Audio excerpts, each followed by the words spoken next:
అమర్ గుడికి వచ్చి ప్రదక్షిణాలు చేస్తూ ఉండగా అదే గుడికి బాగి కూడా వస్తుంది.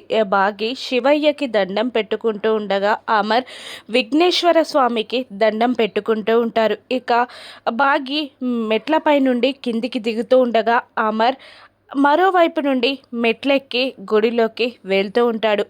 మెట్ల దగ్గర అమర్ బాగీల మనసులు ఒకరికొకరికి ఉనికిని తెలియజేస్తాయి. ఇక ఎవరితోనో మాట్లాడుతున్న బాగీకి అమరేంద్ర అక్కడే ఉన్నాడని మనసు చెప్పడంతో అక్కడే నిలబడిపోతుంది.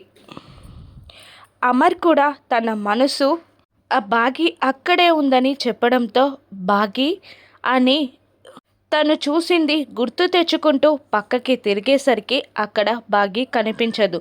అమర్ బాగి అని చిన్నగా పిలిచిన పిలుపు కూడా బాగి మనస్సుకి చేరి పక్కకి దాక్కుంటుంది బాగి. అమర్ చుట్టూ వెతుకుతూ ఉంటాడు, కానీ అక్కడ మిస్సమ్మ అమర్కి ఎక్కడా కనిపించదు. గుడంతా వెతుకుతూ ఉంటాడు అమర్. ఇక కరుణ రాథోడ్కి కనబడుతుంది. ఇంతకు ముందు మిస్ చూసింది భ్రమ కాదు, మిస్సమ్మనే. అదిగో చూడు అంటూ బాగీని చూపిస్తూ ఉంటుంది కరుణ రాథోడ్కి. బాగీని చూసి ఎమోషనల్ అయిపోయి మిస్సమ్మ అంటూ తన చెంపలని తానే వాయించుకుంటూ మిస్సమ్మ మిస్సమ్మ అని అంటూ మిస్సమ్మతో మాట్లాడుతూ ఉంటాడు రాథోడ్.